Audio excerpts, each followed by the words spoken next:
अस्सलाम वालेकुम दोस्तों, वेलकम करते हैं आपका राकिब जिया की यूट्यूब चैनल में। दोस्तों, आज हम national power meaning and elements को डिफाइन करेंगे जो पॉलिटिकल साइंस थर्ड सेमेस्टर में आता है और कश्मीर यूनिवर्सिटी के स्टूडेंट्स के सिलेबस में भी आता है। जितने भी स्टूडेंट्स कश्मीर यूनिवर्सिटी के साथ एफिलेटेड है, जो भी कॉलेज कश्मीर यूनिवर्सिटी के साथ एफिलेटेड है, उनमें ये टॉपिक जो है थर्ड सेमेस्टर में रखा गया है। और इसके अलावा बाकी जो इतनी भी यूनिवर्सिटीज़ है वहाँ पर भी ये सेकंड, थर्ड या फोर्थ, फिफ्थ या किसी भी सेमेस्टर में हो सकता है, तो उनके लिए ये बहुत ही इंपॉर्टेंट वीडियो है। इस वीडियो को एंड तक देखिएगा और अगर कहीं पर आपको कोई कन्फ्यूजन होगा तो हमें ज़रूर बताइएगा। टेलीग्राम, व्हाट्सएप, फेसबुक या यूट्यूब पे जो भी कोई आप हमें क्वेरी कर सकते हैं। हमारा जो प्लेटफॉर्म है अवेलेबल है, डिस्क्रिप्शन में मैंने लिंक दिया है हर एक चीज़ का। आप हमारे व्हाट्सएप ग्रुप को ज्वाइन कर ले, टेलीग्राम पे जाए या हमारी जो व्हाट्सएप चैनल है उसको ज्वाइन कर ले। अपडेटेड इन्फॉर्मेशन आपको वहां पर मिल जाएगी। तो आइए आज का लेक्चर हम शुरू करते हैं। Dear viewers, today our topic of discussion is national power meaning and elements. So आज के लेक्चर में हम जानेंगे कि नेशनल पावर क्या होता है, इसका मीनिंग क्या है और इसके एलिमेंट्स क्या है, यानी वो कौन से एलिमेंट्स है जिससे नेशनल पावर जो है बनता है। तो आज पहले हम डिफाइन करेंगे पावर क्या होता है। So when we speak of power, we don't mean man is power over nature और ओवर मीन्स ऑफ प्रोडक्शन और over himself. We actually mean man is control over the minds and actions of the other man. तो power की जब हम definition की बात करते हैं तो पावर का मतलब क्या होता है? To control the minds and actions of the other man, to control the behaviour of other people, to influence the people. Because there are many definitions, like one important definition is that power is the ability to do or act or to control or to influence. Max Weber ने इसको define किया है कि power means ability to get what we want, कि हम जो लोगों से करवाना चाहते हैं, what we want to do from the people, that is called the power. So then another definition is the concept of power जो है, it is very controversial power concept because when we talk of the domestic or international politics, तो इसमें जो struggle for power होता है, क्योंकि जो modern definition politics की है that is struggle for power. इसलिए अगर इंटरनेशनल रिलेशंस की हम बात करें तो इंटरनेशनल रिलेशंस भी क्या है? स्ट्रगल फॉर पावर, कि यहाँ पर हर एक नेशन जो है वो कोशिश करती है कि हमारे पास पावर आ जाए और हम दूसरी नेशन को इन्फ्लुएंस कर सकें, कंट्रोल कर सकें या उनको जो है अपना ओबीडेंट बना सकें। इसलिए अगर हम मार्गन्थो की बात करते हैं तो मार्गो कहता है psychological relation between those who exercise it and those whom it is exercised. It gives the former control over certain actions of the later through the influence which the former exerts over the later mind. यानी एक इंसान दूसरे इंसान के ऊपर जो influence डालता है जिससे उसको साइकोलॉजिकली कंट्रोल करता है, that is called the power. So बहुत सारी डेफिनेशन है पावर के बारे में, लेकिन असल में यहाँ पे एक चार्ल्स की डेफिनेशन है। Power is the ability to exercise such control to make others do what they otherwise would not do by rewarding और प्रॉमिसिंग टू रिवॉर्ड देम और बाय डिप्राइविंग और threatening to deprive them of something they value. यानी power एक ऐसी ability है जिससे हम लोगों से वो काम करवा सकते हैं जो वो नहीं करना चाहते। अगर हम उनको प्रॉमिस करें, अगर हम उनको रिवार्ड करें, अगर हम उनको डराएं, लेकिन तब भी वो ना करें। लेकिन पावर एक ऐसी एबिलिटी है कि वो ऑटोमेटिकली वो काम कर देते हैं। जैसे मैं आपको बताऊं, इस वक्त जो इसराइल और फ़लस्तीन का कन्फ्लिक्ट चल रहा है, तो इसमें अमेरिका का जो पावर है, अमेरिका ने जो समंदर में अपने जहाज़ उतारे हैं, तो इसका एक मैसेज वो देना चाहता है नेबरिंग कंट्रीज़ को कि अगर आपने इसराइल की तरफ हरकत की, आगे आने की कोशिश की, तो आपको मैं दिखाऊंगा। तो इसलिए लोगों को जो है वो ऑटोमेटिकली अमेरिका के इन्फ्लुएंस में आ गए, दबाव में आ गए, कंट्रोल में आ गए और वो कुछ नहीं बोल रहे हैं। तो इसको हम बोलते हैं पावर। अब इसके बाद है नेशनल पावर, कि नेशनल पावर क्या होता है। तो नेशनल पावर बेसिकली ये टू वर्ड्स है, नेशनल एंड पावर। तो नेशनल का मतलब यहाँ पे आ गया स्टेट पावर, यानी स्टेट का पावर क्या होता है।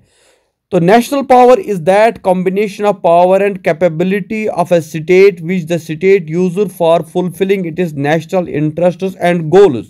ये जो है पेडलफोर्ड एंड लिंकन ने बताया है कि जो नेशनल पावर होता है, ये समझो आप एक ऐसी एबिलिटी है कि जिससे एक स्टेट जो है वो अपने नेशनल इंटरेस्ट या अपने गोल को जो है पूरा कर सकती है।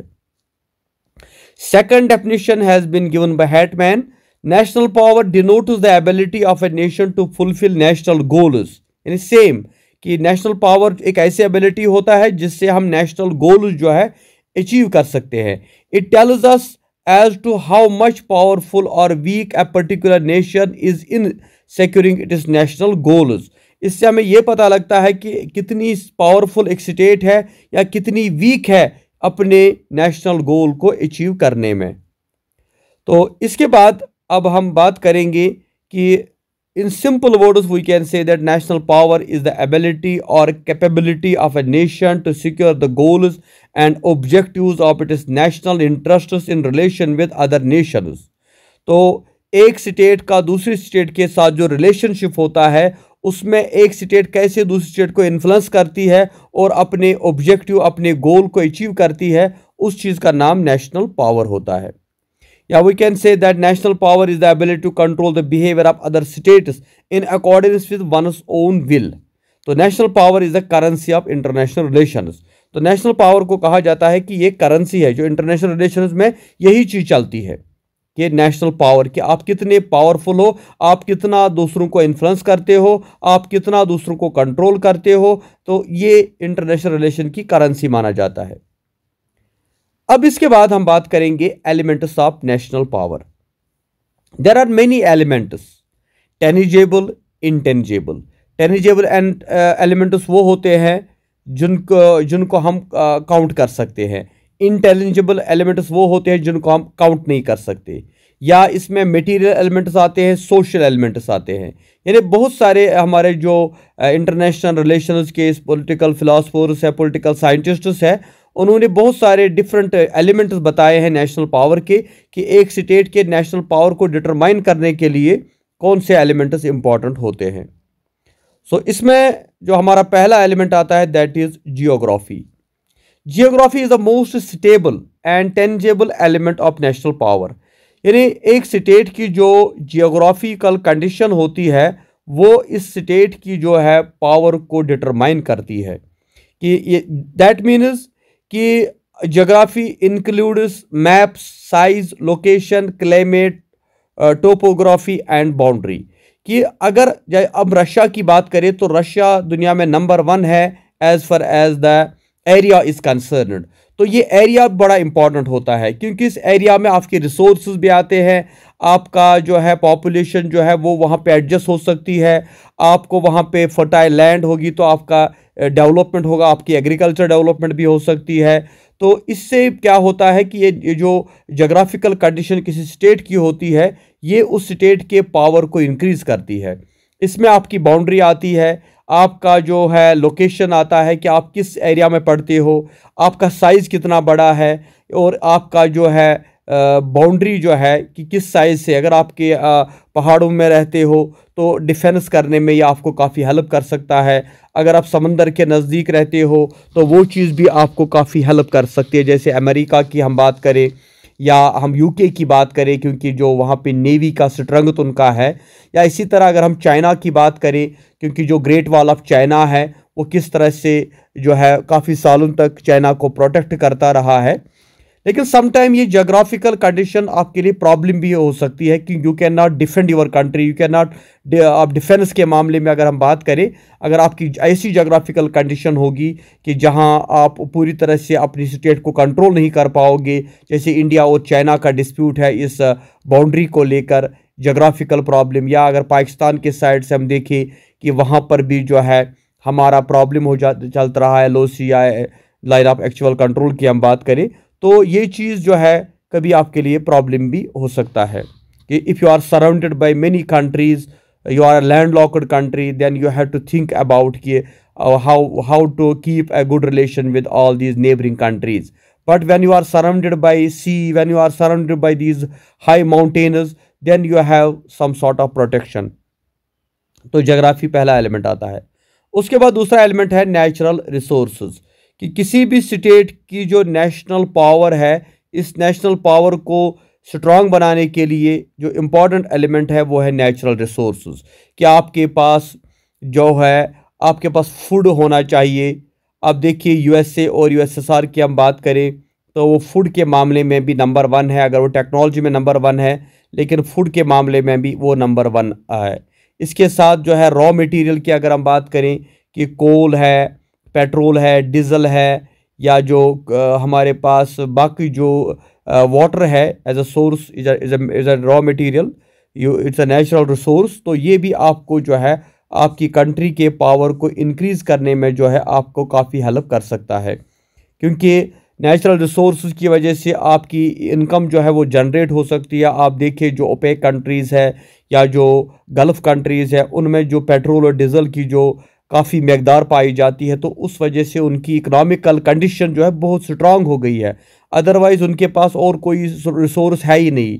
इसी तरह अगर हम इंडिया की बात करें तो इंडिया में भी कोल की बड़ी बड़ी कानें हैं, या इंडिया में काफ़ी ज़्यादा वाटर है, या बहुत सारी जो जगहों पे हम देखते हैं कि बहुत सारी जो नेचुरल रिसोर्स हमारे पास अवेलेबल है। तो ये एक कंट्री के लिए बहुत इंपॉर्टेंट होता है। देन थर्ड वन अगर हम देखें वो दैट इज़ पॉपुलेशन, कि पॉपुलेशन जो है, जैसे चाइना की हम बात करें तो China is a great power because of it is man power. क्योंकि अगर जब आपके पास मैन पावर होता है तो वहाँ पर जो है large number of man and women जो होते हैं, अगर वो स्किल्ड होंगे तो they can play the role of a source of national power. क्योंकि जो स्टेट की पॉपुलेशन है आजकल के ज़माने में हम देखते हैं कि जो हमारा पॉपुलेशन है, इसको कहा जाता है कि ये ह्यूमन रिसोर्स है, आप इसको यूटिलाइज़ कर सकते हो। अगर आपकी डिफेंस की बात करें तो आपकी एक बड़ी आर्मी बन सकती है जब आपकी पॉपुलेशन ज़्यादा होगी, तो ये भी आपके पावर का एलिमेंट बन सकता है। या अगर आर्मी को छोड़े हमारे पास साइंटिस्ट्स बन सकते हैं, हम इंजीनियर प्रोड्यूस कर सकते हैं, हम वर्कर्स प्रोड्यूस कर सकते हैं। हमारी जो बड़ी बड़ी कंपनीज़ है उनमें अगर हमारे लोकल लोग काम करेंगे तो ये भी एक जनरेट करेगा सोर्स ऑफ इनकम। लेकिन सम टाइम ये पॉपुलेशन प्रॉब्लम भी हो सकता है अगर आपके पास क्वालिटी पॉपुलेशन ना हो, क्योंकि आपके रिसोर्स जो है वो जल्दी ख़त्म हो जाते हैं, या आपके लिए फूड का मसला खड़ा हो जाता है। बट अगर देखा जाए चाइना के लिए जो पॉपुलेशन है ये एक सोर्स ऑफ पावर है, या इंडिया के लिए भी जो हमारा पॉपुलेशन है that is also a source of power. Then we have industrial capacity, कि आपके पास कितनी इंडस्ट्रियल कैपेसिटी है, आपके पास कितना रॉ मटेरियल जो है उसको आप कितना यूटिलाइज कर सकते हैं। नो डाउट कि USA and USSR are great powers in international politics, लेकिन इसका एक कॉज ये भी है कि इन स्टेट्स के अंदर आपको एक स्ट्रॉन्ग इंडस्ट्रियल बेस मिल जाएगी। On the other hand India has a vast natural wealth but it could not attain the position of big power because we lack the industrial capacity. तो बहुत सारी स्टेट्स ऐसी है जहाँ पे आपको, जैसे इंडिया की बात हम करें, काफ़ी ज़्यादा नेचुरल रिसोर्स है, लेकिन उनको हम बिल्ड अप नहीं कर पाते, जिस वजह से हम पीछे रह जाते हैं। तो इंडस्ट्रियल डेवलपमेंट जो है ये काफ़ी ज़रूरी है, क्योंकि आजकल जो टेक्नोलॉजी आ गई है, अगर आपके पास एमएनसीज है, मल्टीनेशनल कंपनीज़ है, तो आपके प्रोडक्ट्स पूरी दुनिया में बिक सकते हैं। देन इकोनॉमिक सिस्टम, क्योंकि economy another factor which contributes to the power of a nation is economic system. Economic system may be based on private property, state capitalism, socialism, or communism. But from the point of view, a good economic system must be characterized by great efficiency of production. USA today is the best example of country which uses surplus product to gain foreign policy objectives. तो economic system चाहे आपके यहाँ capitalism हो या socialism हो या communism हो, लेकिन एक स्ट्रॉन्ग इकोनॉमिक सिस्टम जो है वो एक नेशन को जो है उसके पावर को इंक्रीज कर सकता है। क्योंकि जब आपके पास इकोनॉमिकल पावर होता है तो नेचुरली जो पुअर कंट्रीज़ होती है वो आपसे हेल्प मांगती है, और उसके बदले जो है आप उनसे वो चीज़ करवा सकते हैं जो आप करना चाहते हैं, जो आपका ऑब्जेक्टिव है।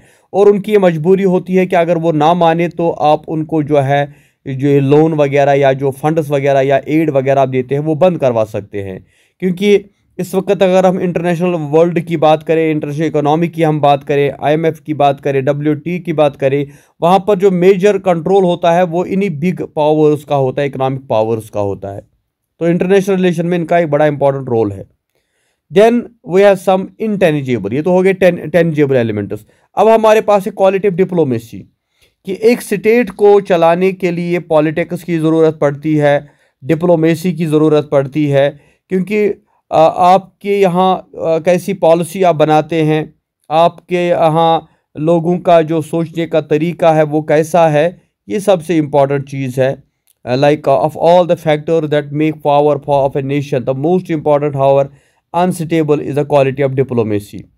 तो diplomacy is the brain of national power as national moral is the soul. Diplomacy of high quality can bring the ends and means of foreign policy. एक स्टेट की जो फॉरेन पॉलिसी बनती है वो डिप्लोमेसी के base पे बनती है। तो this is another factor. Then we have leadership.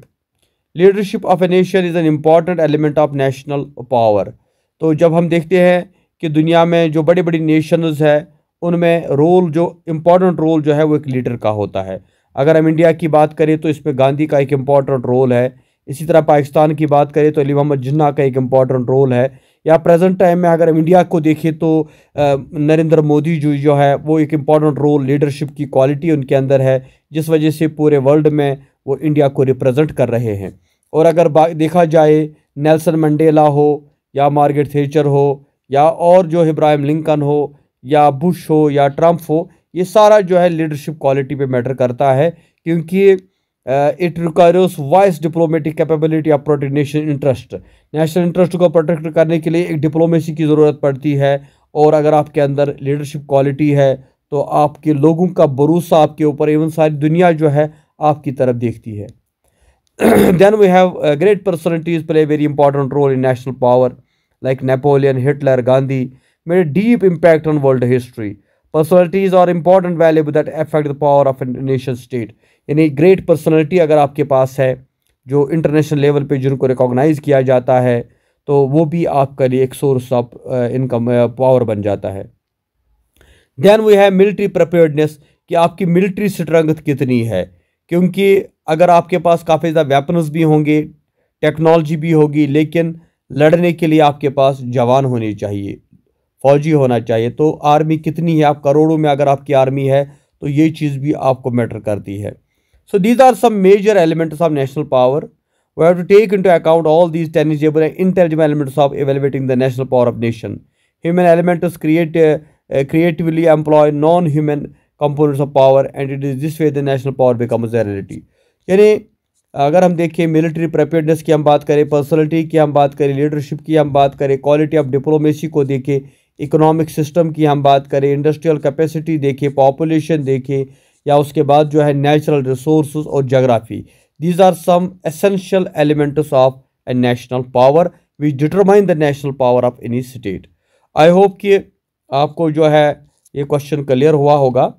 Still if there is any confusion तो आप हमारे साथ जुड़ जाए, हमें क्वेश्चन पूछे, हमारी चैनल आपके लिए हाजिर है। जो भी कोई कन्फ्यूजन होगा आप हमें बता दें तो हम इंशाल्लाह उसको दूर करने की कोशिश करेंगे। Thank you very much. खुदा हाफिज़।